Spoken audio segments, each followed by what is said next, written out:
제가 먼저 읽고 여러분들 한 절 나눠서 읽겠습니다. 그들을 데리고 나가 이르되 선생들이여 내가 어떻게 하여야 구원을 받으리까 하거늘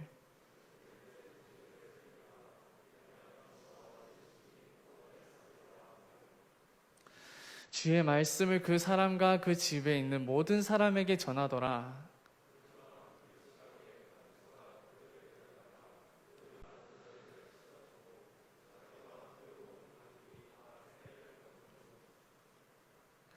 다 같이 읽겠습니다. 그들을 데리고 자기 집에 올라가서 음식을 차려주고 그와 온 집안이 하나님을 믿음으로 크게 기뻐하니라. 아멘. 네, 말씀 듣겠습니다. 제목 누구나 누릴 권리가 있다. 자, 우리 여러분 혹시 사람이 살아가기 위해서 그리고 인간으로서 당연히 누릴 수 있는 권리, 그걸 뭐라고 하시는지 혹시 아시나요?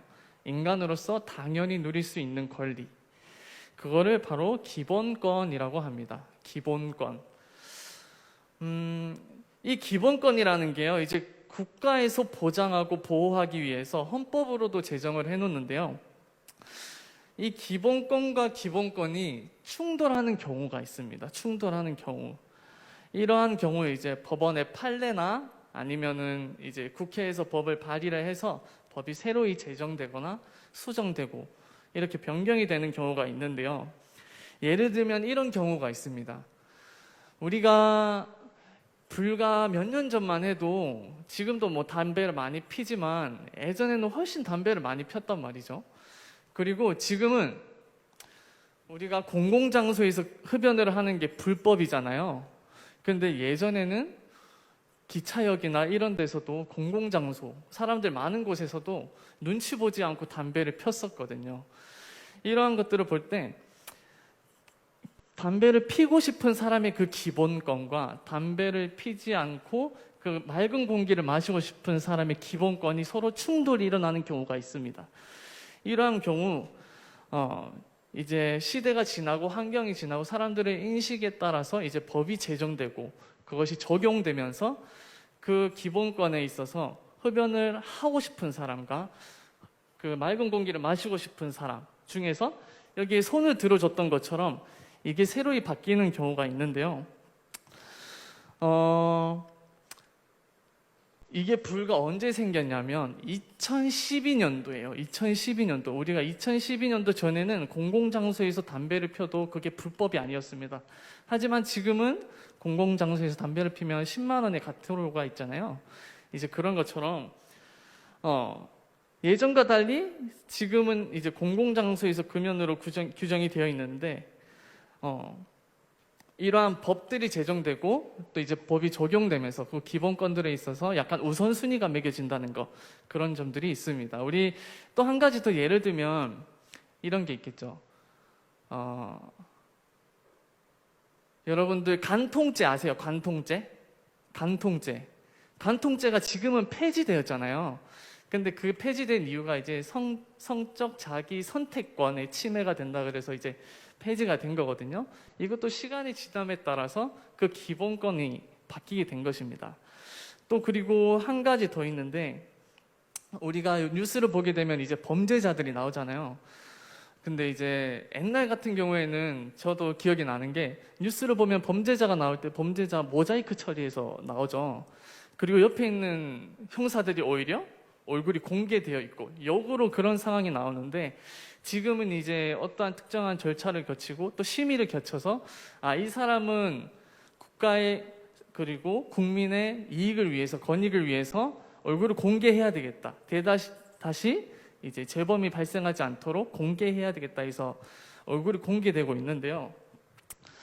이런 것처럼 이제 기본권이라는 것은 시대와 환경 그리고 사회적 분위기, 이제 이슈에 따라서 변화되거나 수정되기도 합니다. 이 기본권이라는 것들은 이제 사람이 기본적으로 누리고 싶어하는 이 욕구에서 나타나는데요. 이 기본권들은 또 법이 보호하고 있다고 했잖아요. 이거는 시간이 지남에 따라 수정이 되고 바뀐다고 얘기했습니다. 하지만 우리가 누릴 수 있는 그 기본권 중에 영원히 바뀌지 않는 기본권이 있습니다. 영원히 바뀌지 않고 수정되지 않는, 우리가 영원히 누릴 수 있도록 하나님께서 허락하신 그 기본권이 있어요. 그 기본권이 뭐냐면 바로 구원입니다. 구원이 뭐냐면 이제 하나님께서 우리에게 허락하셔서 예수님을 보내주시고 그리고 예수님을 믿음으로 말미암아 구원의 기쁨을 누리는 것. 그것이 하나님께서 우리에게 영원히 보장하고 있는 기본권인데요. 우리가 이제 그 구원에 대해서 이야기를 한번 나눠봤으면 좋겠습니다. 지난 시간부터 계속 우리가 이제 복음이 전해지고 교회가 세워지고 이방 민족에까지 구원의 역사가 일어나고 있는 이러한 일들을 많이 다뤄왔는데요. 오늘 본문에 등장하는 내용도 이와 같은 맥락에서 이어지는 내용입니다. 네, 먼저 우리 바울이 오늘 성경 말씀에 등장하는데 지도를 한번 보겠습니다. 잘 보이시나요? 네, 바울이 이제 안디옥 저쪽에서 이제 예루살렘 교회에서 안디옥 교회에서 이제 파송을 받아가지고 2차 전도 여행을 떠나가는 거예요. 2차 전도 여행을. 원래는 저기 보이는 아시아라는 지역 있잖아요. 저 아시아라는 지역으로 2차 여행을 떠날 계획을 가지고 있었습니다. 근데 이제 바울이 환상을 보게 되면서 행선지를 바꾸게 되는데요. 그리고 저기 아시아라고 적혀져 있는 곳이 우리가 지금 흔히 생각하고 있는 뭐 중국과 일본, 한국 이렇게 속해 있는 그 아시아 대륙을 말하는 게 아니라 저기 있는 특정 지역을 아시아라고 하는 겁니다. 네, 그래서 2차 전도 여행을 떠나가는 도중에 이제 계획이 바뀌게 됐어요. 또 환상을 보게 되면서 이게 하나님의 뜻이라 생각하게 되고 바울이 길을 달리합니다. 그리고 순종하면서 바로 그 길을 가게 되는데요. 저기 보이면 드로아라는 지역 혹시 보이나요? 드로아라는 지역. 가운데 위에 보면은 드로아라는 지역 있잖아요. 아시아라는 지역을 넘어서 마케도니아로 가기 위해서 이제 이동을 하게 되는 건데요. 처음에는 아시아라는 지역에서 선교를 하기 위해서 이제 계획을 가졌지만 환상을 보게 되는데 그 환상에서 이러한 꿈을 꾸게 됩니다. 마케도니아 사람이 나와서 울부짖는 거예요. 꿈에서. 그러더니 자기들에게 좀 도움을 주십시오. 저희를 살려주십시오. 이러한 환상을 보게 됩니다. 그래서 이제 그 환상을 보고 이게 또 주님의 뜻이구나, 하나님의 뜻이구나 생각을 하게 돼서 이제 마케도니아로 가게 되는 배경인데요. 지금 그리고 드로아에서 네아뿔리라는 지역으로 이제 이동을 하게 되면서 배 타고 이동을 하게 돼요. 그리고 그 선착장에 도착하게 되고 이제 마케도니아에서 이제 선교를 하기 위해 이제 목표를 정했잖아요. 이제 그곳에서 선교를 하기 위해서 하기 전에 기도할 것을 찾아다닙니다. 바울과 그 무리들이 기도할 곳을 찾아다니는데 바닷가로 가까이 가게 됐고 그곳에서 이제 여인들을 만나게 됩니다. 여인들을 만나게 되는데 그곳에서 3명을 만나게 돼요. 그리고 그곳에서도 이제 바울은 또 복음을 전하게 됩니다. 이제 만나는 사람마다 이제 복음을 전하기 시작하는 거예요. 그리고 여인들에게 이렇게 말합니다. 여러분, 여인들이요, 제 말 한번 들어보시겠습니까? 여러분들을 사랑하시고 그리고 위로하고 싶어 하시는 분이 계십니다. 그러면서 이제 복음을 계속 전하기 시작하는 거예요. 예수님에 대해서 얘기하고 예수님께서 우리를 위해 십자가에 달려 돌아가신 것, 그리고 부활하시고 나중에 다시 오실 것까지를 이렇게 얘기를 하는데 그 가운데 여인들 중에서 루디아라는 사람이 있어요. 이 루디아라는 사람이 얘기를 들으면서 이제 마음이 열리게 되는데 이 루디아라는 사람이 어떤 사람이냐면 옷장사라는 사람이었습니다. 옷장사. 여기서 자주색 14절에 보면 나오는데요. 이제 자주색의 옷을 팔았다고 하는데 이게 무슨 뜻이냐면 그때 당시에 왕가나 귀족들이 자주색의 옷을 많이 입었다고 해요. 그래서 이제 약간 비싼 옷감이겠죠? 그러면은 이제 생각해보면 루디아라는 사람이 경제적으로 그래도 어느 정도 좀 수준이 있는, 경제적으로 좀 부유한 사람이라고 볼 수 있습니다.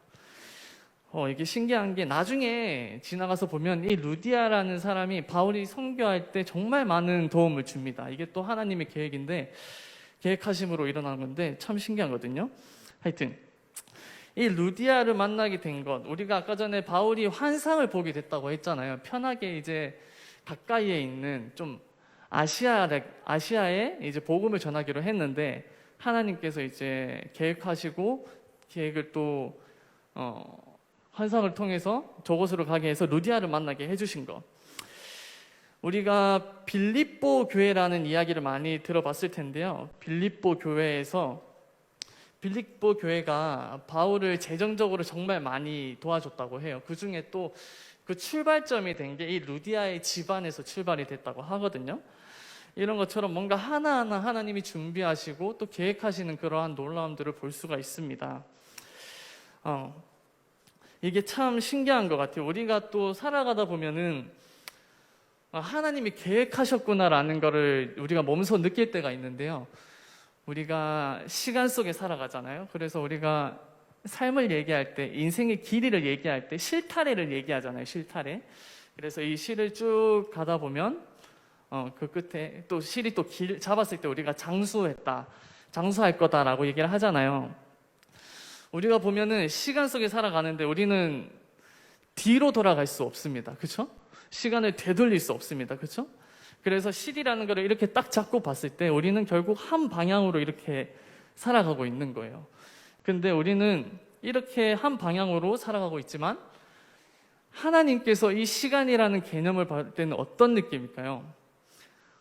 이 실을 한번 세워보고 또 한 발자국 잠깐 멀어서 보게 됩니다. 그리고 여기 앞에 있는 실을 이렇게 보게 되는 거예요. 우리의 삶이죠. 우리가 이렇게 살아가고 있을 때 하나님께서는 이렇게 보고 있는 거예요. 전체적으로 우리의 과거와 미래와 현재까지 이거를 공시적으로 보고 있다고 얘기를 하거든요.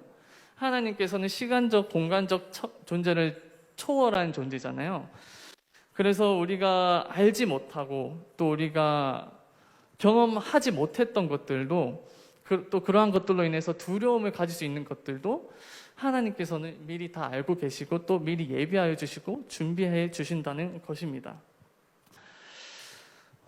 이렇게 정말 하나님의 신실함을 우리가 살아가면서 참 체험할 때가 많은데 이러한 것들이 우리가 또 앞으로 또 계속해서 신앙생활을 하게 되는 힘이 되는 것 같습니다. 이제 하나님의 뜻대로 우리가 앞으로 또 이루어 가실 우리의 인생 가운데 두려움과 절망보다는 소망과 기대를 품고 살아가는 저와 여러분들이 됐으면 좋겠습니다. 네, 우리가 이어서 다시 본문을 보면요, 강가에서 여인들에게 복음을 전하고 또 다시 기도할 곳을 찾고 있는데 그러한 와중에 또 한 사람을 또 만나게 돼요. 이제 루디아라는 사람을 또 만났고 그 다음으로는 이제 귀신 들린 사람을 만나게 됩니다. 귀신 들린 사람. 근데 이 귀신 들린 사람이 뭐냐면 성경에는 점을 친다고 나와 있거든요. 점을 친다는 게 뭐냐면 이제 미래를 앞으로 어느 정도 좀 이렇게 맞춘다는 거죠. 점을 보고 귀신을 신내림을 받아서 이제 앞을 미래를 잠깐 볼 수 있는 거예요. 근데 이 여종의 주인들이 있었습니다. 이 주인들이 이 여종을 통해서 돈을 많이 벌었어요. 돈을 많이 벌고 있는 가운데서 이러한 상황 가운데 있는데 이 귀신 들린 사람이 바울 무리들에게 이렇게 얘기를 합니다. 계속 따라다니면서 똑같은 말을 해요. 이 사람들이 우리를 구원하기 위해서 왔습니다. 이 사람들을 하나님이 보내신 자들입니다. 이렇게 얘기를 계속해요. 근데 이게 한 번에 끝나는 게 아니라 계속 쫓아다니면서 이런 얘기를 하는 거예요.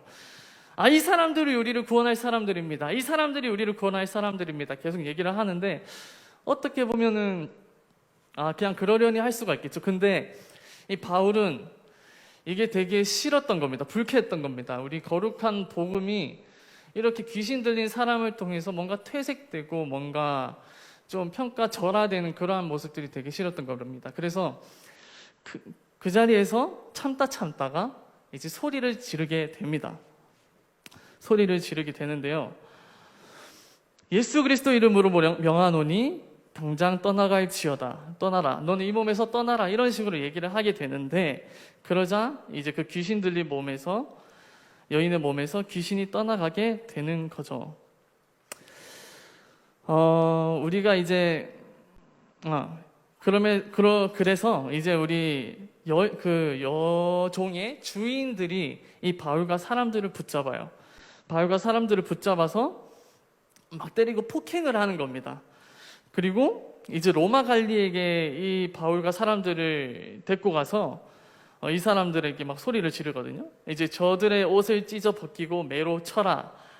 이제 이렇게 결국 만신창이가 된 바울과 실라가 이제 간수 앞에서 간수들이 끌고 가서 이제 매우 치고 또 이제 감옥에 가두게 됩니다. 우리가 이러한 것들을 볼 때 항상 복음을 전하려고 할 때나 또 복음대로 살려고 할 때 고난이 좀 다가오는 것 같습니다. 우리 같이 성경 말씀 한 구절 읽겠는데요.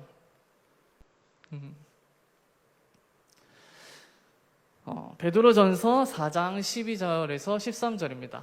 제가 읽겠습니다. 사랑하는 자들아, 너희를 연단하려고 오는 불시험을 이상한 일 당하는 것 같이 이상히 여기지 말고 오히려 너희가 그리스도의 고난에 참여하는 것으로 즐거워하라. 이는 그의 영광을 나타내실 때에 너희로 즐거워하고 기뻐하게 하려 함이라. 우리가 이제 흔히들 고난을 당하거나 힘든 일이 있을 때 이렇게 위로를 하기도 합니다.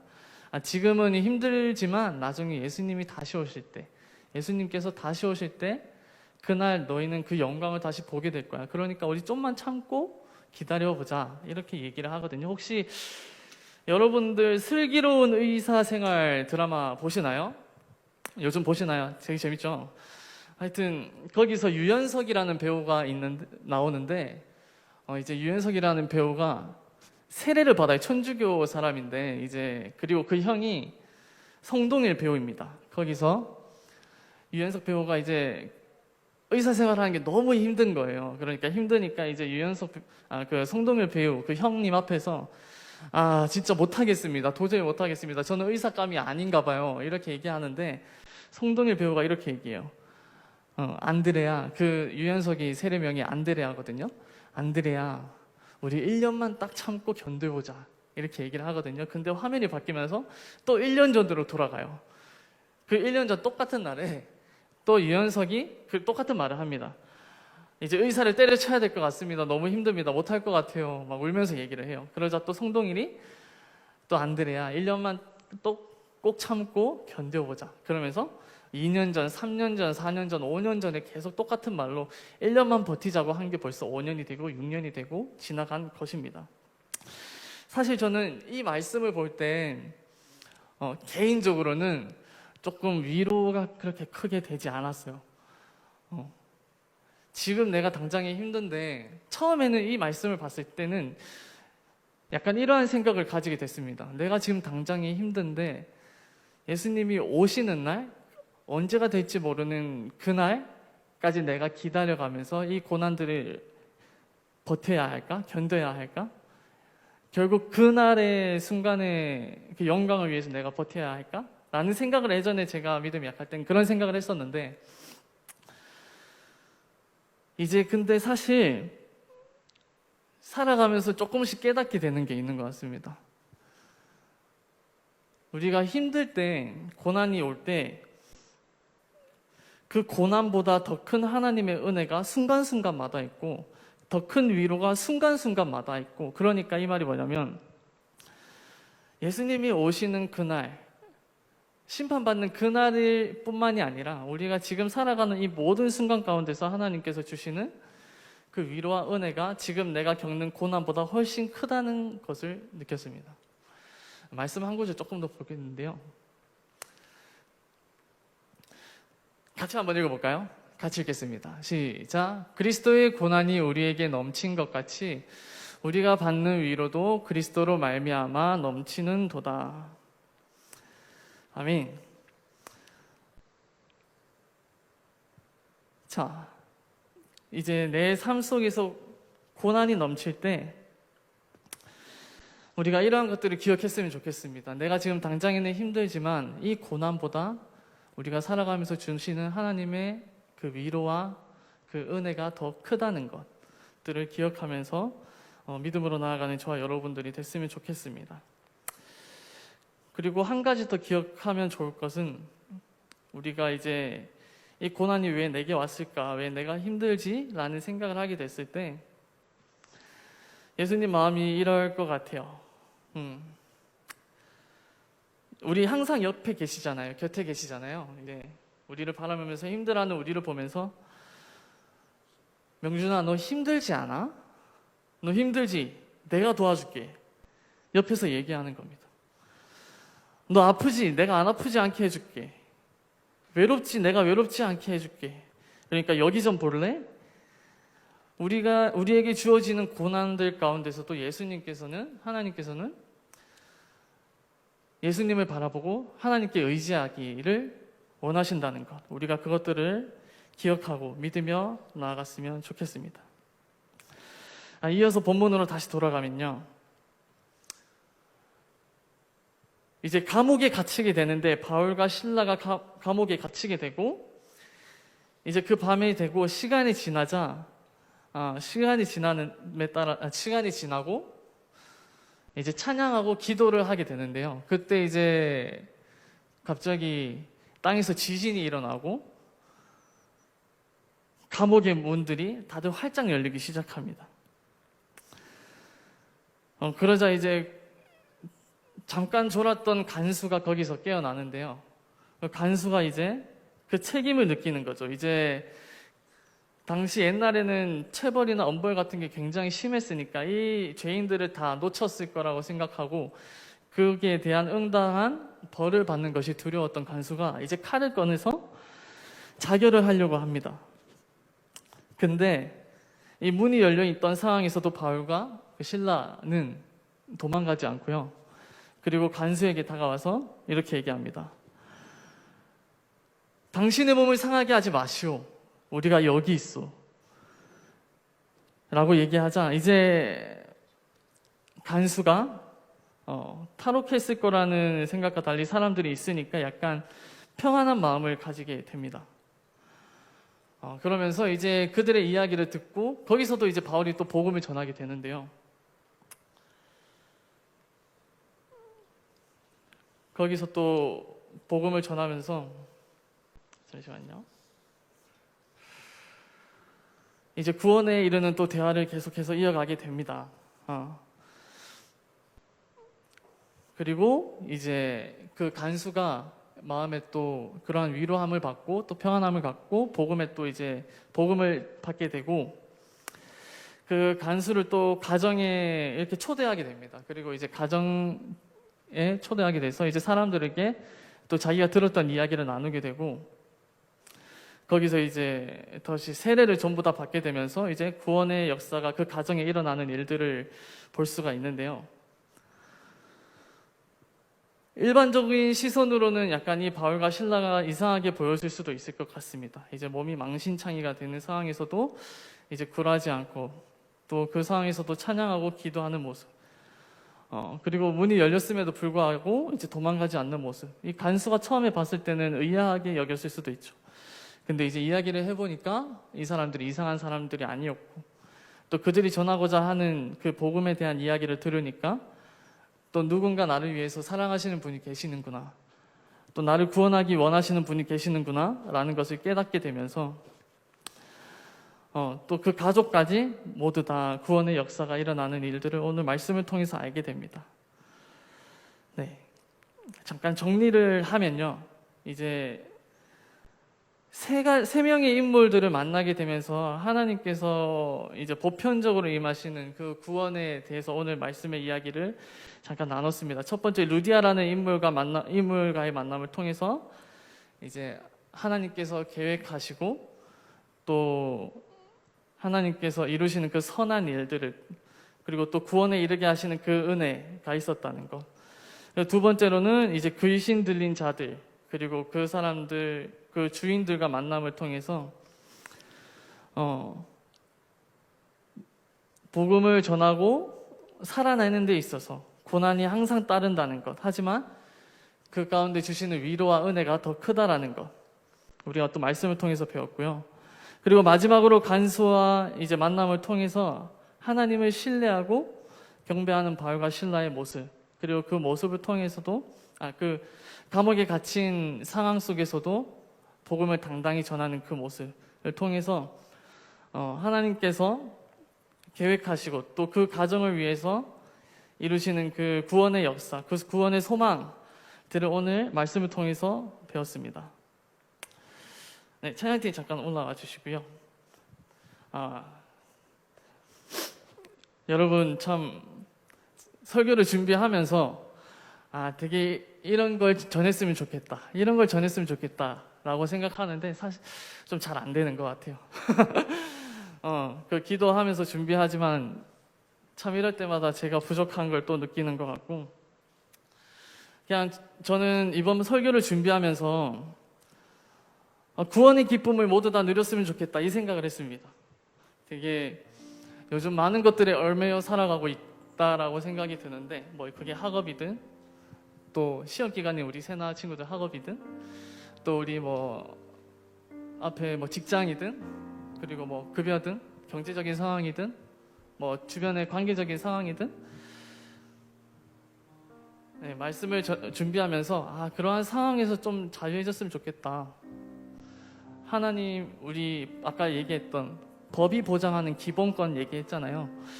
이 구원이라는 것은 하나님께서 보장하는 우리의 기본권이거든요. 이제 우리가 그 믿음을 통해서 우리가 좀 더 자유했으면 좋겠다. 이 생각을 했습니다. 설교를 준비하면서 이거 한 가지만 좀 잘 지냈으면 좋겠다라고 생각했는데, 약간 오늘 제가 긴장을 좀 많이 한 것 같아요. 약간 좀 송구스럽고요. 하여튼 우리가 이 자리 나가면서 좀 이거 한 가지 생각했으면 좋겠습니다. 그리고 그 구원에 이르기까지 우리 바울이 계속 이렇게 복음을 전하는데, 저도 생각을 해봤어요. 어떻게 하면 내가 복음을 전할 수 있을까? 어떻게 하면 믿지 않는 사람들에게 내가 경험했던 것들을 또 이렇게 그 사람도 겪게 할 수 있지? 복음을 어떻게 전하지? 어떻게 하면 저 사람도 하나님께서 주신 그 기본권, 구원을 어떻게 하면 또 누릴 수 있게 할 수 있을까? 그러다가 한 가지 생각이 들었어요. 이제 유튜브나 이런 데 보면 위로하는 글들이 참 많잖아요. 그러면서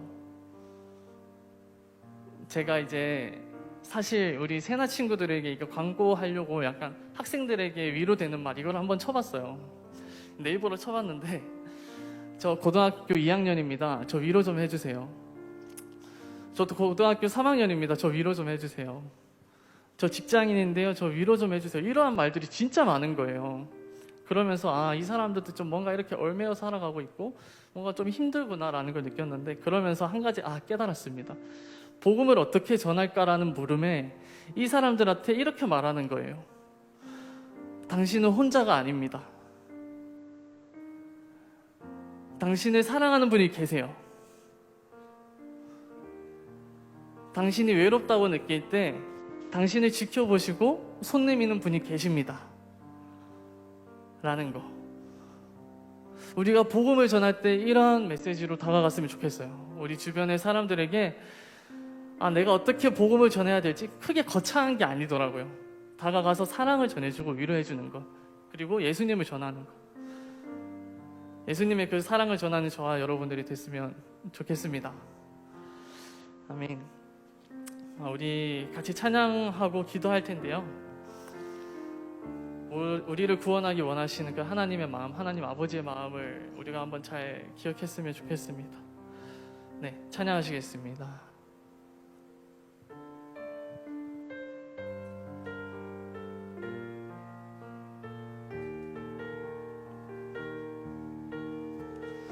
아버지 당신의 마음이 있는 곳에 나의 마음이 있기를 원해요. 아버지 당신의 눈물이 고인 곳에 나의 두 발이 고이기 원해요. 아버지 당신이 바라보는 영혼에게 나의 두 눈이 향하길 원해요. 아버지 당신이 울고 있는 어두운 땅에 나의 두 발이 향하길 원해요.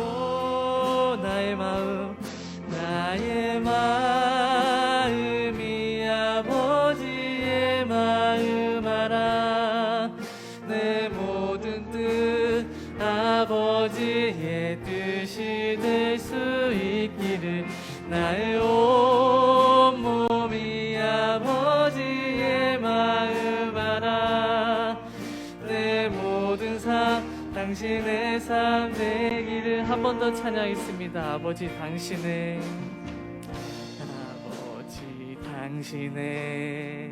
마음이 있는 곳에 나의 마음이 있기를 원해요.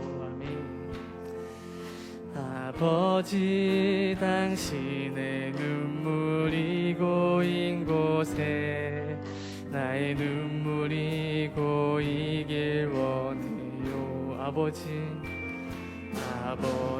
당신이 바라보는 영혼에게 나의 두 눈이 향하길 원해요. 아버지 당신이 울고 있는 어두운 땅에 나의 두 발이 향하길 원해요. 나의 마음이 아버지의 마음 알아. 내 모든 뜻 아버지의 뜻이 될 수 있기를. 나의 온몸이 아버지의 마음 알아. 내 모든 삶 당신의 삶 되기를. 나의 마음이 아버지의 마음 알아. 내 모든 뜻 아버지의 뜻이 될 수 있기를. 나의 온몸이 아버지의 마음 알아. 내 모든 삶 당신의 삶 되기를. 내 모든 삶 당신의 삶 되기를. 아멘. 이 시간 잠깐 기도하겠습니다. 하나님, 우리가 여기서 하나님의 말씀을 듣습니다. 우리가 이 예배의 자리를 떠나서 가지고 가는 그 메시지, 분명히 우리가 알아야 할 그 메시지를 우리가 좀 깨닫기 원합니다. 오늘 부족한 종이 말씀을 전함에 있어서 너무나 중구난방으로 이렇게 말씀을 전한 것이 아닌가 생각이 듭니다. 이렇게 한 부족한 종도 사용하시는 주님, 이 자리에 모인 사람들 가운데서 오늘 그래도 한 가지 분명하게 얘기하고자 하는 것, 우리가 구원의 기쁨을 누리며 살아갈 수 있도록 하나님께서 허락하신 그 기본권, 우리가 그것을 기억하길 원합니다. 그리고 그 복음을 전함에 있어서 고난이 다가올 테고 또 어려움이 있을 테고 또 그 복음대로 살아감에 있어서 많은 고난이 있을 줄 압니다. 우리 그 고난 가운데서도 하나님께서는 신실하시고 우리 시간과 공간을 초월한 존재셔서 우리 앞을 예비하시고 또 우리를 통해서 이루실 그 위대한 역사를 우리가 기억하길 원합니다. 하나님, 우리가 복음을 전함에 있어서 어떻게 복음을 전해야 될지 모른다라고 생각이 들 때 그렇게 거창한 것이 아니라 주변 사람들에게 혼자가 아니다라는 것, 당신을 사랑하는 사람이 있다는 것, 손 내미는 사람이 있다는 것, 우리가 그들을 위로하고 사랑으로 품고 또 예수님이 살아계신 그 복음을 당당히 증거할 수 있는 저희가 될 수 있도록 주님 인도하여 주시옵소서. 우리 함께 이러한 것들을 가지고 기도하는 시간 갖겠습니다. 기도하시겠습니다.